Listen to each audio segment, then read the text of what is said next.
All right, so a convincing victory for Newcastle in the first game of the day. 3-0 win over Sheffield United. And as we go around the UK to Premier League matches, we always take a keen interest in the Irish, and we always take great pride when they grab a goal or they perform well. Unfortunately, today wasn't one of those days. It was a bad old day for John Egan and Enda Stevens. Yeah, McGoldrick didn't make the squad. He obviously wasn't fit after the knock he got coming on sub the other night against Aston Villa. And then it didn't go well for John Egan. Obviously, the yellow card in the first half. It might have been a little bit harsh. It was a nothing incident. It wasn't like it was a foul or a kick. It was a row over a free kick that was awarded to Sheffield United. And he got involved with Joe Linton. The referee decided to give both of them yellow cards, but that was costly for him. In the second half, went up against Joe Linton. He probably got a little bit too tight to him. We probably need to hear what Damien Delaney or Gary Breen, the centre halves union, have to say about it. But initially, he was right up against him. Long boot forward from Newcastle player there with the penalty area. He got the first touch with his right leg around Joe Linton's body, but the ball broke off Joe Linton's body into his path, and it looked like he was going to get away from John Egan, but he held him, and he held him probably too often. He had a couple of snatches at him, and the referee decided that he did foul him, and that proved to be crucial in the game because then the Stevens made a bad error from Matt Ritchie's attempted pass and the Stevens tried to cut it out, and it went between his legs as he tried to kick it with his right foot into the path of the pass went into the path of Sam Maximin. He scored, and the opening goal was crucial in this game for two teams that don't score a lot of goals. Newcastle 25 before today, and Sheffield United just 30. So the opening goal was very important, and obviously with the 10 men. Newcastle went on from there to win 3-0. Sheffield United could have gone fifth with a win. They now go to Old Trafford to play Manchester United on Wednesday. That's a huge game for them if they are to somehow squeeze into a Champions League place.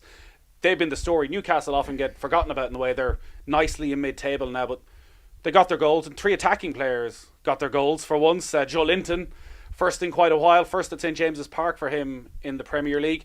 Steve Bruce getting enough credit? Probably not. He's got a lot of criticism, I think, from Newcastle fans who are probably over expectant. They don't always realise how ordinary many of their players are, and I think Steve Bruce has extracted almost the maximum from them. I'm not sure that Joe Linton was his choice. It was a lot of money spent on him, 40 million. San Maximum, they're getting good value from him. Another goal today, that's 3. It took him a while to get going. Didn't score until December, I think, was his first goal. Joe Linton's last goal we saw it against Spurs early in the season, September maybe, was it? August, I think, yeah. Was it? They won 1-0 away at Spurs. And so he gets a goal there. But his all-round game today I thought was quite good. And the three of them together, Almiron played well. Matt Ritchie got a good goal, good finish, good strike. But Sheffield United were off today. Newcastle were better. 38 points, that will be safe. I think 37 has been enough for the majority of the last 10 seasons. So 38 will be enough for them this season to see them safe. And so now they can be looking, can we get a little bit further up the table rather than looking down. A good few seasons it's been looking down, looking behind for them. Are we going to be safe? So I think Steve Bruce done a good job. A lot of people have watched a lot of football this weekend. Every match Suddenly. on the television, and of course tuning in on Off the Ball on the radio. I'm sure taking a break on just tune in on the app and you can go for a drive. Exactly, and listen to us. That's it. It keeps everybody happy. Is the only thing we could advise. From what I know from talking to you around it, you haven't overly enjoyed the behind closed doors experience. Just in terms of performances, though, what stood out over the weekend? Well, I think Newcastle's result has been a bit of a standout. I think Arsenal's 2 defeats are quite shocking, even by Arsenal standards. The fact that they blew the Brighton match, haven't gone ahead. I suppose Wolves coming back, and so much coming back, but finding a way to win that game, get 2 goals when it looked like it was petering out into nothing against West Ham, just confirms their season so far. That's not a flash in the pan. Who wins a 100-metre sprint between Adama Traore and Alan Saint-Maximin?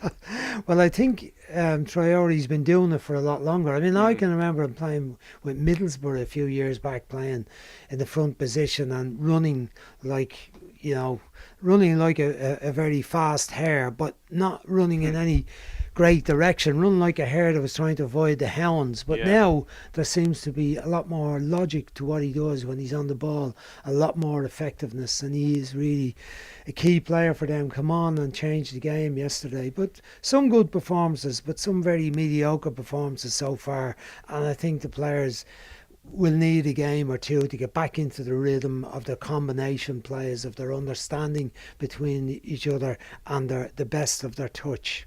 What about Friday night, Manchester United against Tottenham? There's obviously a huge amount of criticism from Roy Keane in particular for Harry Maguire and David De Gea for the first goal, but then a lot of praise for what Paul Pogba did in the second half and just how good that combination of himself and Bruno Fernandes could be. With Kenny Cunningham on yesterday saying he thinks that those two as a midfield could potentially spark United into being real title challengers next season. Well, I think that was the best match of the weekend in terms of technical ability, tactical play, change of fortunes, Spurs getting a goal, looking dangerous on the break, Manchester United dominating possession, missing a couple of opportunities, but finding it hard to break through, and Spurs sat back in the second half, having got the lead goal. They probably sat back too far. Pogba come on and had an impact, just as you talked about Traore there, had a real impact in the game. Seemed to be a spark already, and I heard Bruno Fernandes talking after the match about that. They've hit it off, they work together in training, they've been in the same small working group, he said, and that's clever by Solskjaer to do that, to ensure they're trying to develop an understanding. But isn't it sad that we're talking about Pogba, but he's not made an impact this season, that he's played so little, and all that controversy, is he injured, is he not injured, is it a sore ankle, is he getting better, is he going to be back, is he going to be fit, is he going to leave? It's always hard to get carried away in half an hour. Yeah, it is, but he's a good player, Pogba. He's not consistent enough. He needs to do it for a long period, needs to do it game after game. He needs to be a match winner more often. But Fernandes has showed he's a player, and he is a better player than what Manchester United have been using for the last couple of seasons in those attacking positions from midfield. He can see a pass, he can play a pass, and he can shoot. He's taken penalties. Most of his goals have been set pieces so far, but he's had a real impact since he's come along, and there's a lot of potential there in that pairing. Another quiet weekend as well in the life of Roy Keane. He'd be swinging punches in the United dressing room at half time, leaving the two lads behind when the bus home. Keith Andrews the bullshitter. Look, Roy has been a manager and he knows what it's like. He's been a player, he knows what that's like.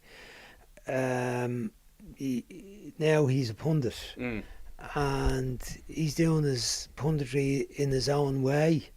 I think it certainly gives headlines, but I didn't think his analysis at half time was particularly incisive or logical. I mean, yes, Luke Shaw should have done a bit better in that moment, and Maguire could have done a bit better, and certainly it was a mistake by De Gea, but it kind of overlooked how brilliant the play was by Bergwijn to come up with that, and also that over a period of time Maguire has been a good player for Manchester United this season. Luke Shaw has had a fairly decent season also, and De Gea for years has been a very good goalkeeper for United. Is he overrated, as Roy says? I don't think he's overrated. I think he's let in some soft goals this season, and as we said in commentary today, he's going to be under pressure by Dean Henderson. But talking about, throwing punches at half time at the dressing room and so on, I don't think that does Roy any favours. It grabs a headline if the media want to use him for headlines and for sensationalism at half time and after matches, so be it. But would it be attractive to clubs to take him on as a manager if they thought that's how he actually reacts at half time to someone making mistakes? I don't think so. But look, everyone has their own style, everyone does it their own way, and Roy's way is a bit different. Yeah. Well, you've been in a dressing room with him. Did you ever see him swinging punches? I was the raising manager. His voice? I understand. I was the manager. I he was the player. That, but even as a player, no, we didn't have. Look, I was fortunate enough to manage Roy for a few matches with Ireland when he eventually came back, and his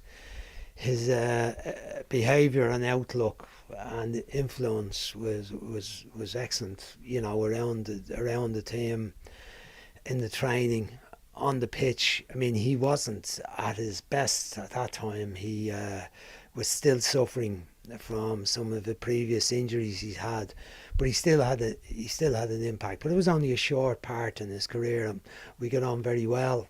He got on very well with all the staff and all the players during that period, and you know, he was a great servant of Ireland when he played in the matches. He had a great impact. He's one of our greatest ever players.